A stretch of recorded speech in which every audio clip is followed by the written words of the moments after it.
கிறிஸ்துவில் அன்பானவர்களே, ஆண்டவரும் இரட்சகருமான இயேசு கிறிஸ்துவின் விலையேறப்பெற்ற நாமத்தில் உங்களை வாழ்த்துகிறேன்.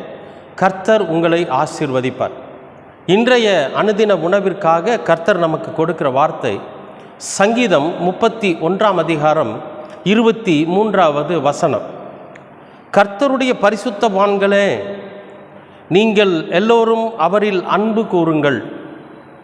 உண்மையானவனை கர்த்தர் தற்காத்து இடும்பு செய்கிறவனுக்கு பூரணமாய் பதில் அளிப்பார். அன்பானவர்களே, எவ்வளவு ஒரு மனதைரியத்தை ஊட்டுகிற ஒரு வார்த்தை பார்த்தீங்களா? ஏன்னா சில பேர் சொல்லுவாங்க, நான் உண்மையாக இருக்கிறதுனால இத்தனை பாடுகள் அனுபவிக்கிறேன், நான் உண்மையாக இருக்கிறதுனால ரொம்ப கஷ்டப்படுறேன், நான் உண்மையாக இருக்கிறதுனால தான் எனக்கு பல பிரச்சனைகள் வருது அப்படின்னு சொல்லி நிறைய பேர் சொல்கிறத நாம் கேட்டிருப்போம். தப்பான வழியில் போகிறவங்கெல்லாம் இன்றைக்கி நல்லா இருக்கிறாங்க. நாம் உண்மையும் உத்தமமாக இருக்குன்னு நினைக்கிறப்போ நமக்கு பல பிரச்சனைகள் வந்துக்கிட்டே இருக்குது அப்படின்னு சொல்லி மன கலங்கி இருப்பாங்க. நீங்களும் கூட அப்படி கலங்கி இருப்பீங்க. ஏன்னா உண்மை எப்பொழுதுமே ரொம்ப மெதுவாக தான் வெற்றியை காண்பிக்கும். அது நிரந்தரமாக இருக்கும். ஒன்று புரிஞ்சுக்க, உண்மையினால் நமக்கு கிடைக்கிற வெற்றி நிரந்தரமாக இருக்கும். பொல்லாப்பினாலும் பொய்மையினாலும் துன்மார்க்கத்தனத்தினாலும் கிடைக்கக்கூடிய வெற்றியானது தற்காலிகமாக தான் இருக்கும். அப்புறம் அந்த உண்மை தெரிஞ்சதுக்கு பிறகு நாம் ரொம்ப அவமானத்துக்குள்பட வேண்டிய ஒரு சூழ்நிலை வந்துடும். ஆனால் உண்மையாக இருக்கிறதுனால பல பிரச்சனைகள் அனுபவிக்கிறீங்களா? உண்மையாக உத்தமமாக இருக்கிறதுனால பல சோதனைகளை நீங்கள் சந்திக்கிறீங்களா? கவலைப்படாதீங்க. ஏன்னா இங்கே ஆண்டவர் ஒரு வார்த்தை சொல்கிறாரு. என்னென்னு, கர்த்தருடைய பரிசுத்தவான்களை நீங்கள் எல்லோரும் அவரில் அன்பு கூறுங்கள். கர்த்தர் மேலே அன்பு வைங்க. உண்மையானவனை கர்த்தர் தற்காத்த, கர்த்தர் உங்களை தற்காத்து கொள்வார். சின்ன சின்ன பிரச்சனைகள், சின்ன சின்ன சோதனைகள் வரத்தான் செய்யும். இப்படி வர்றது நிமித்தமாக நாம் ஆண்டவரால் கைவிடப்பட்டுட்டோம், ஆண்டவர் நம் மீது அன்பு செலுத்துறதில்லை அப்படிங்கிற முடிவு எடுத்துடக்கூடாது.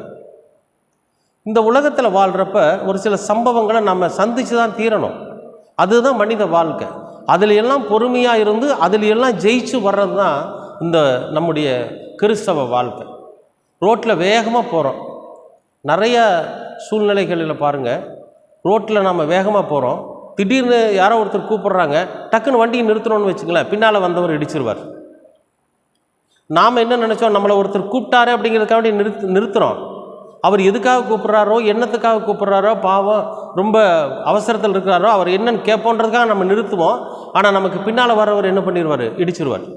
இடிச்சிட்டு நம்மளை திட்டிட்டு போவார். ரெண்டாவது, அதனால் நமக்கு ஒரு சில நஷ்டங்கள் ஏற்படும். இப்போது நம்ம உண்மையாக அந்த கூப்பிட்றான் இல்லைங்களா, அவனுக்கு உதவி செய்யணும்னு நினச்சதுனால இந்த பாடுகள் நமக்கு வந்திருக்கு. அப்படின்னா உடனே நாம் இனிமேல் யாருக்கும் உதவி செய்யக்கூடாது, யாருடைய பேச்சையும் கேட்கக்கூடாது, யாருக்கும் நாம் ஆறுதலாக இருக்கக்கூடாது அப்படிங்கிற முடிவெடுத்துடக்கூடாது. ஏன்னா சின்ன சின்ன சம்பவங்கள் இந்த உலகத்தில் நடக்க தான் செய்யும். அதையெல்லாம் தாண்டி வர்றது தான் கிறிஸ்தவ வாழ்க்கை.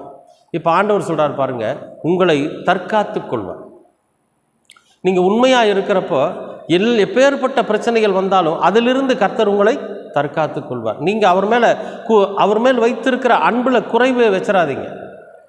எப்பொழுதுமே நம்ம ஆண்டவர் மீது வைத்திருக்கிற அன்பிலே குறைவு படுகிற போது தான் நமக்கு பிரச்சனைகள் வரும். அதனால் கர்த்தர் மேல் வைத்திருக்கிற நம்பிக்கையில், கர்த்தர் மேல் வைத்திருக்கிற அன்பில் குறைவு வரும்படியாக நீங்கள் நடந்துக்காதீங்க. அது எப்பொழுதும் நிறைவாகவே இருக்கட்டும், அது எப்பொழுதும் முழு நம்பிக்கையோடவே இருக்கட்டும், அது எப்பொழுதும் முழு விசுவாசத்தோடவே இருக்கட்டும். அப்போ தான் நாம் இந்த உலகத்தில் உண்மையாக இருக்க முடியும். அந்த உண்மையாக இருக்கிறதுனால வரக்கூடிய சின்ன சின்ன பிரச்சனைகள், சின்ன சின்ன சோதனைகள்லாம் கர்த்தர் நம்மை தற்காத்து கொள்வார். அடுத்த வார்த்தை சொல்கிறார் பாருங்க, இடும்பு செய்கிறவனுக்கு பூரணமாய் பதில் அளிப்பார். இந்த இடும்பு செய்கிறவனாக்கா நமக்கு இடுக்கன் பண்ணிகிட்டே இருப்பான் இல்லையா, நமக்கு துன்பத்தை ஏற்படுத்திகிட்டே இருப்பான், நமக்கு ஏதாவது ஒரு பிரச்சனைகளை கொண்டு வந்துக்கிட்டே இருப்பான். நம்ம சமாதானமாக இருக்கிறது அவனுக்கு பிடிக்காது, நம்ம உண்மையாக இருக்கிறது அவனுக்கு பிடிக்காது.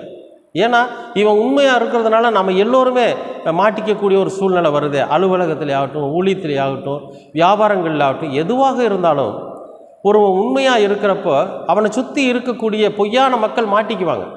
அதனால் அவங்க என்ன பண்ணுவாங்கன்னு கேட்டிங்கன்னா, இவனை எப்படியாவது ஒழிச்சிடணும் அப்படின்னு முடிவு பண்ணுவாங்க.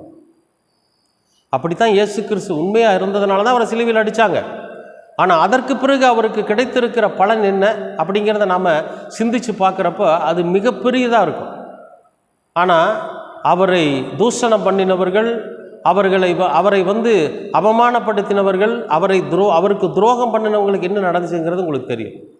இப்போ நமக்கும் சொல்கிறாரு, நம்ம உண்மையாக இருக்கிறப்போ நமக்கு ஒருவன் இடுக்கன் பண்ணான்னு வச்சுங்களேன், அவனுக்கு கொஞ்சம் நஞ்ச பலன் இல்லை, அவன் முழு பலனை அடைஞ்சிருவான். அதனால் அவனுடைய பலன் பரிபூரணமாக இருக்குமா. அன்பானவர்களே, ஒன்றுக்கும் கவலைப்படாதீங்க, மன மகிழ்ச்சியாக இருங்க, சந்தோஷமாக இருங்க. ஏன்னா நம்ம எது செஞ்சாலும் சரி கர்த்தர் நம்மை தற்காத்து கொள்வார். நம்ம உண்மையாக இருக்கிறப்போ சோதனைகளும் பிரச்சனைகளும் வேதனைகளும் வரத்தான் செய்யும். அதை சாதாரணமாக தட்டி விடுங்க. ஏன்னா ஆண்டவர் நம்ம கூட இருக்கிறாரு, அவர் என்னை பார்த்துக்குவாருங்கிற முழு தைரியத்தோட நம்பிக்கையோடு இருங்க. எல்லா சூழ்நிலைகளிலும் நீங்கள் தற்காத்து கொள்ளப்படுவீர்கள். விசுவாசிக்கிறீங்களா?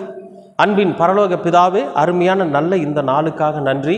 இந்த நாளை ஆசீர்வதித்து கொடுத்திருக்கிறீர், அதற்காகவும் நன்றி. உம்முடைய இரக்கத்தினாலும் உம்முடைய கிருபையினாலும் உம்முடைய அன்பினாலும் நீர் எங்களை வழிநடத்துகிறீர். நாங்கள் உண்மையாக இருந்து அதனால் எங்களுக்கு வருகிற சின்ன சின்ன பிரச்சனைகளிலிருந்து நீர் எங்களை தற்காத்து கொள்வீர். அதற்காக உமக்கு நன்றி செலுத்துகிறோம். தொடர்ந்து உமது வசனங்கள் எங்களை வழிநடத்தட்டும். இயேசு கிறிஸ்துவின் வழியாய் கேட்கிறோம். ஆமேன், ஆமேன், ஆமேன்.